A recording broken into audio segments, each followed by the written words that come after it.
আসসালামু আলাইকুম সম্মানিত ভিউয়ার্স, দেশ ও দেশের বাইরে আপনারা যে যেখান থেকে ভিডিওটি দেখছেন, আশা করছি সবাই ভালো আছেন, আমিও ভালো আছি।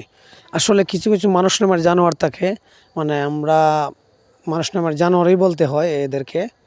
কারণ জানোয়ার যদি নাই হতো, দেখেন আপনারা মরা নদীটা ব্যারিস্টার সুমন ভাইয়ে বিডি ক্লিনের লোক এনে 650 লোক এনে আসলে উনি পরিষ্কার করেছিলেন।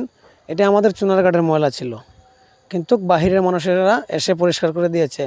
আর আসলে দেখেন মানে কতটুক খারাপ হলে মানুষ এই নদীটাতে ময়লা ফেলতে পারে। দেখেন আবার যেই সেই জার্মানি হয়ে যাচ্ছে, আবার যেই সেই ময়লা ডাস্টবিন এটাতে ফেলে দেওয়া হচ্ছে। কেন ভাই, আপনাদেরকে একদম লজ্জাবোধ নাই?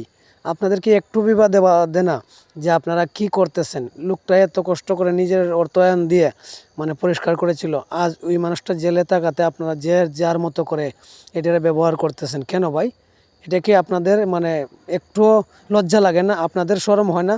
ময়লা কি মানে আসলে আপনারা কি ময়লাতে থাকেন নাকি সবসময়? আমার তো মনে হয় আমি মিথ্যা বলছি না।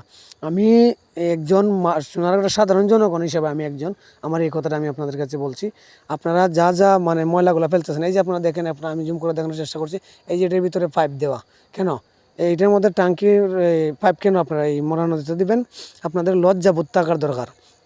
আপনাদের যদি একটু লজ্জাবোধ থাকে, আপনারা এইটাতে এই মরা নদীর ময়লা ফেলতে পারেন না। আপনারা নির্দিষ্ট একটা স্থান ঠিক করুন, যে স্থানের মধ্যে আপনারা এই ময়লাগুলো রাখবেন। আসলে আপনাদের কাছে আমি আবার শেষবারের মতো বলছি, আপনারা এটাতে ময়লা ফেলবেন না। এটাতে কেন ময়লা ফেলবেন? এতদিন মানে অমুক বালা না তমুক বালা, কই বালা মানুষরা? বালা মানুষের দল এখন গেল কই? এই বালা মানুষরা কি দেখে না এই ময়লা পানি যে এই মরা নদীতে পড়তেছে, এই ময়লা যেন মরা নদীতে আবার ভরতেছে, এটা কি বালা মানুষদের চোখে পড়ে না? না আসলে সবাই স্বার্থের পাগল। কি বলবো আওয়ামী লীগ, আর কি বলবো বিএনপি, আর কি বলবো জাতীয় পার্টি, কি বলবো জামাত ইসলাম। আসলে সবাই হইল মনে করেন আপনি এই স্বার্থের টানে আছে। কেউ নিজের স্বার্থে ছাড়া কেউ অন্যর স্বার্থ ভাবে না।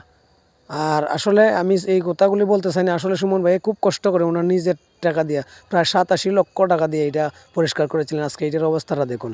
সবাই ভালো থাকবেন। আর আসলে আমার কথাগুলি আপনারা যদি কষ্ট পেয়ে থাকেন, ক্ষমা সুন্দর দৃষ্টি দেখবেন। ভালো থাকুন, সুস্থ থাকুন। আসসালামু আলাইকুম ওয়া রাহমাতুল্লাহি ওয়া বারাকাতুহু।